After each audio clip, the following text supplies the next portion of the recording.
What's up, everybody? Welcome back to My Twisted Lyf TV. I'm Poetry. You were here for recaps, y'all. I'm finally back to the channel. This is Ready to Love, Season 5, Episode 4, last week's. I was going to try to do this in one video. Y'all know I talk long, so I may have to just do two separates. You just get two of them today. So this one was called Out of Your Comfort Zone. It's the men's week to eliminate. So they're meeting up in the lounge like they normally do. And Corey, he is just excited to date as many women as possible. Many women as he can get. And Tommy let him know, look here, we tired of the basic dates, which for them is just like going out to have a drink. That's what they basic dates are. And food, going out to eat. I need to set my laptop up a little higher. Hold on a second. I don't want to keep looking down all the time. You know, basically drinks and food. He want them to switch some stuff up and challenge yourselves. Get out of your comfort zone. That's what he tells the men. Frank says this is where he excels. I'm like, I don't think you understand the assignment, Frank. I really don't think you understand it. Getting out of your comfort zone shouldn't be someplace that's comfortable for you. It shouldn't be someplace that you're excelling in. So I don't think you understand what he asking you to do. He didn't say get these ladies out of their comfort zone. You don't even know them. You don't know what their comfort zone is. You're supposed to get out of your comfort zone. So how are you thriving in this area if you are doing something that you're not comfortable with? I don't get that. Well, Frank, he goes out on a date with Aisha. They feeling each other, you know what I'm saying? Frank is like, you ready for this, boo? Let me get famous. You ready for this, boo? He got to get his little, you ready for this, boo? He got to get that voice up. I love Frank's voice. I'm going to tell you right now, he sounds like he made for radio. You know, she all giggles and smiles. And she say that we all know that Frank gives her butterflies. I don't know when we know this, when we learn this fact that Frank gives her butterflies. We didn't learn that, but she said we all know that Frank gives her butterflies. So they really have not shown Frank really interacting or maneuvering with any of these women for real. Okay, this is the first real interaction that we're really seeing with Frank. So they go meet at a bar, typical as always. You know what I'm saying? This is Frank's element. This is not out of his comfort zone. Trying to make my stuff. I got so many doggone screens going on here, y'all. This is not out of Frank's comfort zone, right? But you know, they go play pool, which she say is out of her comfort zone. It's something that she doesn't know how to do. And Aisha says, you know, she wants to find that emotional connection with these men. That's what she's looking for. She already know that she's physically attracted to him.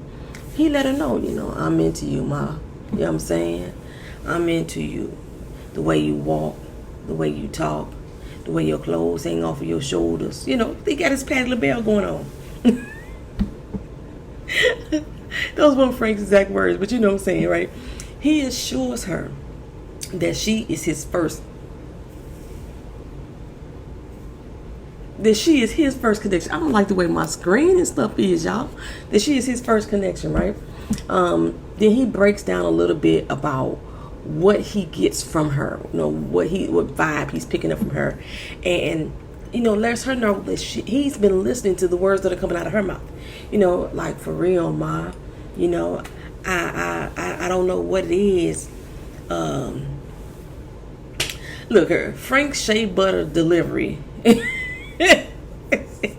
It don't do it for me. It don't do it for me. But she is thoroughly impressed. She likes her some Frank. So they go into the little photo booth. You know, they very flirtatious. They start taking pictures, and he grabs her about face and kisses her cheek. She looked caught off guard because she was like, this for a second, you know, she looked caught off guard. But she likes it, and she likes the kiss. And she keeps telling him, look here, you don't know what's going to happen if we shut these curtains, right? And he shuts the curtains, right? I don't know if it's just me or not. I do not like somebody to grab my damn face. Do not grab my face.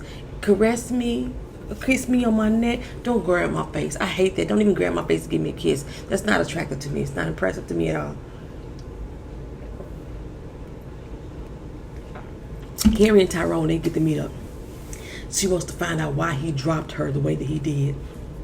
He says that he needed to talk to her so that she can be able to let go and move on with her life. one of the things that people are not realizing, that even though he dropped her like a hot potato after their first date, you know, they have already been communicating with people by phone, along with the mixers. So in Carrie's mind, they were moving towards a stronger connection to one another. What I'm thoroughly confused about, though, is when you called her to say, you know what, I changed my mind, why didn't you relay to her at that moment what the issue was that you have with continuing on with her? Instead, you called Shiloh. Okay? You called Shiloh to tell her. Shiloh says that he can't be focused on more than 2 connections at a time. So, but the way that Tyrone made it seem is that he just not into Carrie. That's the way that Carrie picked it up. That's the way that I picked it up too. I'm trying to turn my ringer off. I'm so distracted, y'all. I'm so distracted. Okay. So that's what Carrie got. Carrie got that he wasn't just into her. At least he was into her, but she don't know why he turned off. I got that he just wasn't into you. You know what I'm saying? He also tells her that he feels she's being aggressive. At what point was Carrie being aggressive?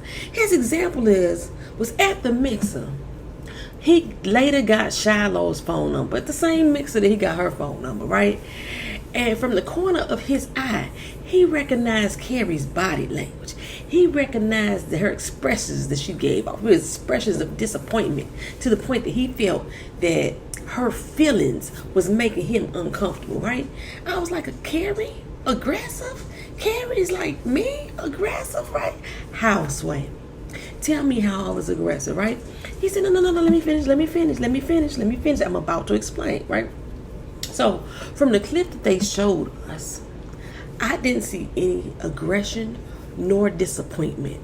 It was a mixer. They were just meeting. They were getting to know each other. They was keeping their eyes on who they wanted to talk to and what they were going to do next. But I'm glad she spoke to it, though. He seemed defensive. And even in his body language, the eye rolling he gave her as she talked. You know what I'm saying? When she said, I did the exact same thing that Shiloh did. Yet he interpreted one as aggression and not the other. That's because he likes Shiloh. He was okay. He was like, whatever, as she was talking. Then he said that she asked too many questions. I'm trying to get to know you. Don't you think I should be asking questions? She asked too many questions, right? After their date, because he ain't been on a date with Shiloh at this time. After their date, she sent him a text and asked him what did he think about the date. Was he still interested? She sent the message around midnight 30. They had just got done with the damn date. He saw it the first thing in the morning, or he decided to, he opened it the first thing in the morning because he was spending his whole night talking to Shiloh on the phone, right? Because Shiloh said he called her after his date with Carrie, okay? Remember he said that last episode, right? So his thought was, it's too damn early to be thinking about responding to messages such as this. Too early in the morning for him to say, I like other people more than I like you. After your date, you felt it necessary, and it wasn't too soon to pick up the phone and call Shiloh and let Shiloh know that you wasn't feeling Carrie, but you couldn't let Carrie know you wasn't feeling Carrie after the date. Make it make sense. I see a lot of y'all ladies like Tyrone. I see red flags. It's what about red as this red cup. Red flags raving. Like I said, I think they wanted to give us another vet this season. Another vet with PTSD. Soften our hearts toward him. But nah, I'm not feeling him. I'm not feeling him. And I told y'all, women in this group will eat him up. They will swallow him alive with their forwardness. It is intimidating for him. However, the way that I'm seeing this, let's just say you at the club, right? You having a good time. You this little critter roll up on you. He not too ugly, but he really ain't your type. But you know, you give him the time of day. You talking to him. As soon as the one dude who you think is finer than him come up to you, now little critter is annoying. Now he getting your name. Now he want too much. Now he's stalking you. That's exactly what's going on. That's exactly what's going on. They really did nothing wrong. They really did nothing wrong. But now you see flaws in this person that you didn't see before the one that you liked approached. That's what it was. You know what I'm saying? But nah, bro. You projecting onto Carrie. That's exactly what you're doing. Everything that you saying happened had nothing to do with her. That's all you, Tyrone, all you. He keeps saying, I couldn't make a decision that early in the morning. But you did, bruh. You did, right? You called Shiloh the night of your date. Well, Carrie said, you know, if you felt that way, you could have said it to me that morning, right? He feels like Carrie was pressuring him. And I'm with Carrie on this. I am showing interest, not pressure. This is why I wish these women weren't so forward, because it makes them seem like they are chasing these men. And as I said in the many seasons before, women, y'all are the prizes here. Okay?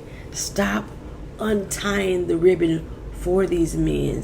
Stop untying the ribbon on your gift box and let them discover who you are. Okay? Here I am giving all this advice, and I'm single as a mug. Single. Anywho, Carrie, she don't feel like he listened to a word she's saying. I totally agree. But like I said, she glad this came out now, because she knows she doesn't have to put her energy there any longer. Okay? I feel that. But Carrie, you wasn't going to put your energy there anyway. He already told you he wanted to deal with you. He already told you that you wasn't in his game anymore. You wasn't in his line of sight anymore. So what energy are you trying to put towards him? He already shut your shit down, girl. He already blocked your energy. Okay? Well, he said he wasn't interested in you any longer. Now, I will say, remember, she is the one who falls for people quick. So she may have displayed a little thirst that we didn't see, but just from the edited conversation, I wasn't picking it up. I wasn't picking up the aggressiveness. I wasn't picking up the thirstiness. He said she was blowing up her phone. Heck, I would want somebody to send me a follow-up text the next morning. Send me a text the next night. Did you make it home? You all right? You good? How'd you enjoy yourself? You know what I'm saying? I would like somebody to do that, you know? That is perceived as interest. That's how you do with people that you are feeling connected to. Ain't nothing wrong with that. Ain't nothing wrong with that. Or the next morning up on another date. It's another group date. And this one is definitely staged. It is staged to the T, okay? Another date with Courtney, Cornelius, Camille, and Corey. Ready to Love, Will Packer. You making it too obvious. Every group date that we've seen, for the most part, except for one, has included Cornelius and Camille. What you trying to do, bro? What you trying to do, right? Y'all trying to create the drama. That's what they trying to do. They trying to create the drama. So Corey said he notices that Cornelius has a soft spot for Camille, so he set it up this way, right? Camille is like, okay, so who else coming? Corey said, ain't nobody coming. Cornelius gonna be my wingman. Dun, dun, dun, dun. Who walks in? Courtney, right? Camille like, hey, you know what I'm saying? Yeah. You know, Courtney came right on in. She hugged Cornelius first. Not even her actual date, who was Corey. She hugged Cornelius first. But Camille tried to shut that down real quick, right? No. You too close. Get away from her. Okay, so they get to skating. You know what I'm saying? I like the skate date. That's the only thing I can say with Corey. He's doing different dates. It's not just the bar or going out to eat. I used to be cold on skates, boy. I used to be some coldness on.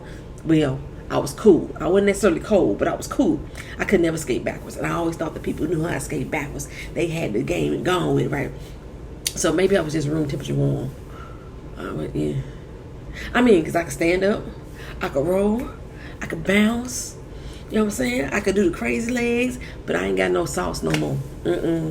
Crazy legs ain't happening over here.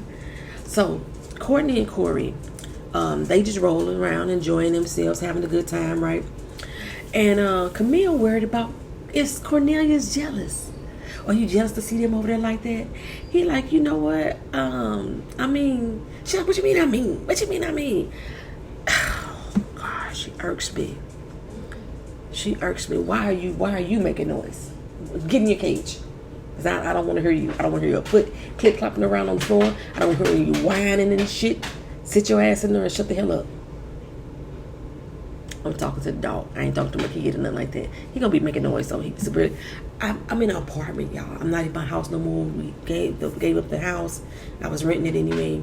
It was all kind of shit wrong with it. So now I'm in an apartment. It's a short-term stay, and we here together. I mean, it's a cool little apartment, but the living space is here, and then whatever. Okay, so I think that Cornelius is scared of Camille. He is terrified of her, and he don't want to say it.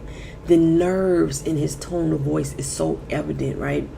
And you can hear him saying, Lord, what have I got myself into? Like he going home and praying to the Lord every night, trying to figure out what the fuck he done got into messing around with Camille. He went after the body, yaddy yaddy, and this is where he got him, right? He like she fine, but she crazy. So she brought up the waiting for sex thing. Like, okay, I know I said I wanted to wait for sex too, but are you gonna be any good in bed if I wait, right? And she wasn't waiting because, you know, I don't think she wanted to wait. Courtney said that she wasn't waiting because, you know, if it's bad, then she gone, right? So Camille wanted assurance that Cornelius could still slang that thing, you know, after waiting for so long. And he like, don't worry about that, girl. I got you. Anywho, everybody think their sex is good. Everybody, even a frigid person, think their sex is good. So anyway, Camille wanted, like I said, that assurance. And I was like, girl, you might be frigid, you know. When last time you bumped uglies, okay? So he said that she moved on to his finances, and I think she locked in. She said she had hella student loans. I remember her saying that she had hella student loans. He was like, I'm living debt free over here. Debt free turned her on, but you got debt. You know what I'm saying? Like the whole time though, he's peeping over his corner, of his what's that thing called? A shoulder. And Courtney and Corey. And she finally peeped it and said something like, why the fuck you keep, well, she say fuck. She said, why you keep looking over there at them? You know, he got his good eye out. He said, you know what? I like the fact that she a little, you know, wants to keep me to herself, you know, don't want me to check it for nobody else. I find that flattering. But I'm going to keep my good eye on her because it's getting borderline possessive, right? You know, I still want to get to know other women, and she's going to make that difficult. She's going to make it very difficult for you, sir. Well, if he can't see it right now, that she possessive, his good eye ain't working, okay? The good eye he want to keep on her, it ain't working. She already got y'all jumping the broom with babies already. And as far as Courtney and Corey is concerned, she feel like he putting 20 on 10. Like, he does too much to try to impress, right? But she likes Corey's little swaggy and silliness, which, you know, for her, it comes off not confident, but kind of like, she said that Corey may be playing games. I think that's what she said. This is from last week, y'all, okay? But she said she was just, you know, she said, at first I was thinking that you were just trying to date everybody, which is exactly what Corey is trying to do. And he's like, no. So she's trying to tell him that what vibe she's getting from him. And he gets all up in her space. A hand on her abs and everything. Well, from him, period. She likes touch. So that impressed her, right? So he said, you know what, I could fall in love with Courtney. He's really digging her. This was just too easy. It was too easy. Corey is still looking for notches on the bedpost, y'all. I don't care what y'all say. He's still looking for notches on the bedpost. It's like he's competing with himself. he's trying to see how far he can get with these women. Like, if he gets to first base with one and he gets to second base with the next, then he figured he won. Okay. He did get some brownie points from her as well when he staged some surprise flowers for her at the skating ring. And Camille was like, "Oh, cute." Child, that girl just wanted Cornelius to see the Corey gave that girl some flowers. That's all that was. And Courtney says, the same thing as Mumin said. I think I can see where this goes with Corey. You know what I'm saying? I was like, y'all, he gonna come back in the end and saying he telling all of y'all the same thing. He gonna watch, okay? So Mumin and Walter, they go out. Their date is simply sitting in the garden. That's all it is. Okay, I'm not getting how any of these dates is stepping out of anybody's comfort zone. None of these dates are stepping out of these men's comfort zone, which is exactly what Tommy told them to do. The double date may have been a little uncomfortable for Camille or Cornelius, but Corey is the one that set that up, right? Nobody has done anything seemingly out of their comfort zone. Not even with the people they choosing to date is not out of their comfort zone. So Carrie and Tyrone, their date wasn't even a freaking date for real. It was just a meetup to get some fucking clarity. Anywho, Walter and Mumin, they apparently have been vibing off each other off screen, because I didn't even picture them together, but they seem to mesh very well, right? They state that their biggest vibe isn't physical, although they are attracted to one another. What they really vibe with is that they're able to talk to each other. Not talk at each other, but talk with each other. You know what I'm saying? They both want to get married. They both want to have children. She likes older men, possibly due to her daddy issues, and he wants children because of his daddy issues. Basically they were able to open up with one another, and they really enjoy that about each other. So next up is Dante, Phil, Carrie, and Shiloh on a fitness date. What did Dante say? Both of these women giving a spandex workout. Carrie was being very flirtatious with Dante, like, hurt me, make me sweat. He was not impressed. He was joking back with it, like, be careful what you ask for. But he wasn't doing it in a flirtatious way. He was trying to make her hurt and sweat in that damn workout, right? I wasn't sure if Shiloh and Phil were really on this date, because they mainly showed Carrie and Dante's interaction, which let me know that Carrie finna go. That's what they let me know. So Phil say, let me take this moment and pull Shiloh to the side. And Dante like, wait, okay, bro, I see you. He was trying to get with Shiloh. That's what that was, right?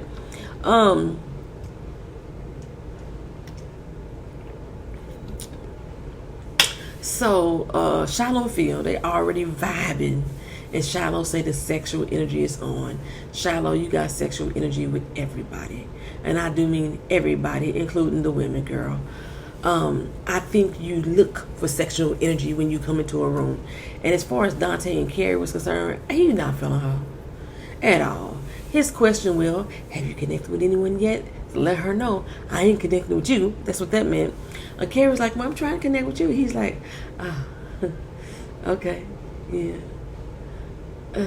Yeah, bruh, she keep touching you to show interest and show that she like you. And I mean, I'm right here is what she's saying. And he said that to her, okay, I'm right here. What you want her to do? Fawn all over you? You ain't showing her the least bit of interest, Dante. Not in the least bit of interest. And she's still saying she want to explore and see what's up. Carrie, you seem in a tad bit desperate, girl. Carrie's going to be in the bottom. I'm guaranteed, right? We get a lot of Carrie screen time. And it seems to me that Carrie is trying to force conversation that he really not interested in having. I bet he was hoping to get more time with Shiloh for real. And she asked him, what does he want or what does he like? And he just smiled and said, he didn't really answer her questions for real. It was so awkward, he kind of just chuckled and said, well, no, she don't know. She don't know. Carrie, what did I say first episode? Stop trying to be what you think these people want you to be. And speaking of that, Dante not looking for a wife Dante not even looking for a commitment, right? He just here to date. Dante does not date with a purpose. He said that. He don't even date with a purpose. She asked if he wants more children, and all he can give her was, well, I'm really just trying to find a connection. Carrie, girl, that man not into you. He not into you. She ran out of questions at some point, and, you know, they didn't even have edits for her at all, just crickets. Okay?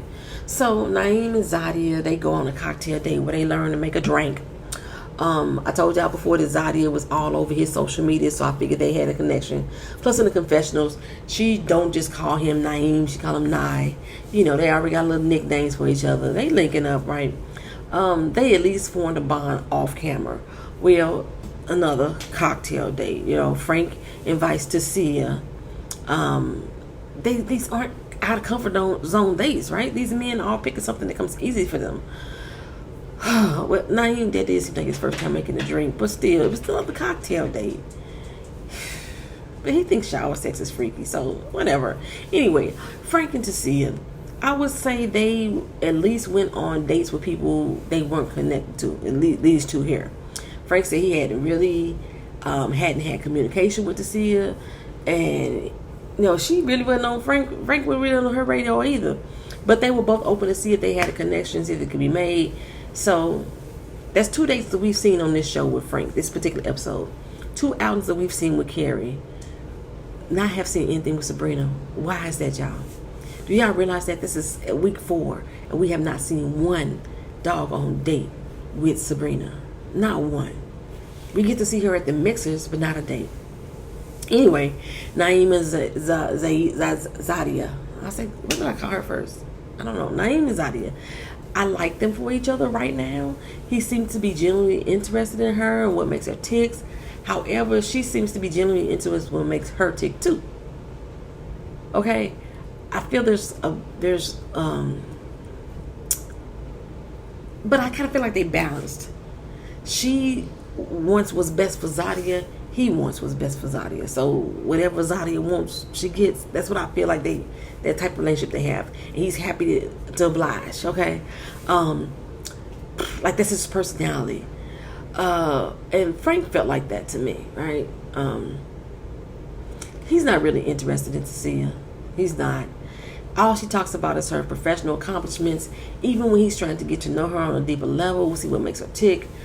I told y'all she's giving off the look at me, look what I got now type of vibes. And it's not allowing anybody to get to see her have any type of emotional depth, any type of depth other than on a professional level. So, no, again, we did not see Sabrina. Again, we did not see Sabrina. We didn't see her any dates from last week nor this week, and I just don't understand why is that. The fellas meet up. I think that Carrie and Tasia is going to be in the bottom 2. Corey say Mumin and Courtney is his top. Basically what I heard in reference to Courtney. I listened to all you guys' dates and interactions that y'all had with Courtney, and I'm trying to one-up y'all. That's how I felt that Corey was trying to do. And because he believes it worked in his favor. Tyrone says Sabrina and Shiloh is his top. He's really getting off the phone. He's really getting off on phone conversations with and FaceTimes with Shiloh, even though he has not been on a date with her yet. Bill was like, did he say Shiloh? I like Shiloh. What you talking about? Damn, right? He says, you know, sometimes you get caught up in the process and you forget that other people are here, that other people like them too, right? I see her with Phil more than I see her with Tyrone. I don't see it for Tyrone for anybody, but like I said, y'all like him. Cornelius said Camille is his number 1. Of course, Courtney is his number 2. Walter, he spoke about Mumin. And Tommy, we didn't get to hear Walter's second one. Stop cutting him off, okay? Which is probably still Sabrina, though. Naeem said Zadia, and he didn't ask Dante at all. We didn't get his. We didn't get Dante's. We didn't get Frank's, and we didn't get Phil's. We got who Frank wasn't feeling. Naeem and Frank both said they not feeling Tasia. Then Tommy says, Tyrone, you told me about a rough date with Carrie.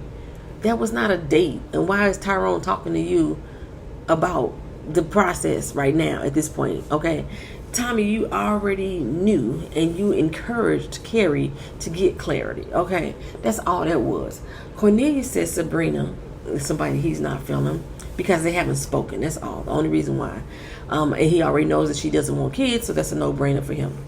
And I'm not mad at that. Not mad at that. We still get no answers from Dante or Phil directly. Dante says he wanted more time with each of the women. But time is up for one of them. We already know that Phil is feeling shallow, but did he have any other kind of connections that we know about? Who else is he feeling? Who else is Frank feeling besides Aisha? I would like to know these things. So Cornelia meets with Cecilia, and he says he finally wants to get a one-on-one. She's expressed that she's interested in him too, which is surprising. And Naeem meets up with Carrie. Both of these elimination dates are with women that they have not connected with. And I'm thinking Tasia should go because she hasn't really had any vibes with anybody. That's what my thought is. And she normally gets defensive. However, Carrie has got a lot of screen time, and she has this awkward flirtation that puts these men off. And it seems that she gets hurt by their rejection. Now, I'm not a man, but from what I can tell, most men will rather deal with Tasia's defensiveness than deal with Carrie's hurt. They don't want to be responsible for hurting you, which makes me see or think Carrie's going to go, even though I believe that Tasia should be the one. They could debate with you all day if you were just offended. You know what I'm saying? Tasia's already sensing where this is going. When Cornelius asked, was she nervous? She's like, should I be? You know what I'm saying? Well, the men feel that she isn't being open yet. They keep meeting her representative, and it's all business when they talk to her. However, they think that she should stay. Okay? Like, her wall is up. Okay? Which I told y'all. They would rather deal with somebody who was offended than deal with somebody who was hurt. She's not going to do anything different, y'all. She's not. Which is why she should have left. I think Carrie was more open to hearing what these people were saying, and she's more open to grow from it. I really did appreciate how Naeem talked to her and communicated with her, that she didn't feel so gutted or so rejected. So he got some cool points back for me on that. I'm rooting for you again, Naeem. However, yeah, Carrie was the one they sent home this week. Y'all let me know if y'all agree with that decision. All right. This has been Ready to Love. This is season 5, episode 4. I'll come back with episode 5 just so I can give y'all all these videos that I've been missing. Talk to y'all again soon. Peace.